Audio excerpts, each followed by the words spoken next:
నల్లమల్ల నుంచి ఒదిగి ఎదిగి ఈ రాష్ట్రానికి ముఖ్యమంత్రి అయి ఇక్కడటువంటి కష్టాలను కన్నీళ్లను తెలుసుకొని వారి యొక్క కష్టాలను కన్నీళ్లను తుడవడం కోసం అండగా నిలబడడం కోసం వచ్చినటువంటి మన ముఖ్యమంత్రి వర్యులు శ్రీ రేవంత్ రెడ్డి గారు, అదే విధంగా గౌరవనీయులు పెద్దలు మన ఉప ముఖ్యమంత్రి గారు బట్టి విక్రమార్క గారు, స్థానిక ఎమ్మెల్యే వంశీ కృష్ణ గారు, మా గౌరవ మంత్రులు, గౌరవ ఎమ్మెల్యేలు, గౌరవ ఎంపీలు, ఇతర అధికారులు, అశేషంగా తరలి వచ్చినటువంటి మరి గిరిజనులు, అదే విధంగా ఇతర మన ప్రజలందరికీ పత్రికా మీడియా సోదరులకు పేరు పేరున హృదయపూర్వక నమస్కారాలు, ఉద్యమాభివందనాలు తెలియజేస్తా ఉన్నాను.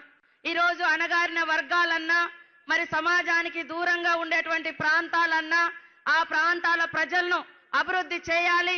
ఈ యొక్క అభివృద్ధి చెందిన సమాజంతో సమానంగా ముందుకు తీసుకురావాలంటే వాళ్లకు ప్రత్యేకమైనటువంటి చట్టాలు ఉండాలి, ప్రత్యేకమైనటువంటి పరిపాలన విభాగం ఉండాలని ఆనాడు నెహ్రూ గారు, అంబేద్కర్ గారు ఆలోచించే రాజ్యాంగంలో ఆదిమ జాతులకు, గిరిజనులకు, ఆదివాసులకు ప్రత్యేక హక్కులు, ప్రత్యేక చట్టాలు, ప్రత్యేకంగా పరిపాలన విభాగాన్ని కూడా ఏర్పాటు చేయడం జరిగింది. దాని కొనసాగింపుగానే మరి ఐటీడీఎల్ రావడం జరిగింది. ఉప ప్రణాళిక కింద ప్రత్యేకంగా నిధుల కేటాయింపు జరిగింది.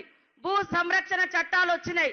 కానీ మనం చూస్తే గత 10 సంవత్సరాల కాలంలో ఐటీడీఎల్ నిర్వీర్యం అయిపోయినాయి.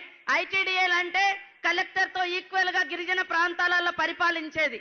ప్రత్యేక నిధులు ఇస్తేనే ఈ ఈక్వల్ గా అభివృద్ధి చెందిన వాళ్ళతోటి అభివృద్ధి చెందగలుగుతారని మరి మన ప్రభుత్వం ఆనాడు ప్రత్యేకంగా ఐటీడీఎల్ పెడితే వాటిని కేసీఆర్ ఆనాడు నిర్వీర్యం చేసి లాస్ట్ కు ఆ భూములను కూడా కబ్జా చేసుకుంటే ఈ రోజు దానికి ప్రత్యక్ష ఉదాహరణే మా చెంచు బిడ్డలకు ఇక్కడ పుట్టిన బిడ్డ సీఎం గా అయ్యి వాళ్ళ భూములు వాళ్ళకిచ్చి వాట్లలో ఇరిగేషన్ పెట్టి ఈ రోజు మరి ఇందిరా సౌర గిరి వికాసం తీసుకొచ్చి మరి అందరికి కూడా నీటి సరఫరా ఇవ్వడం జరుగుతుంది.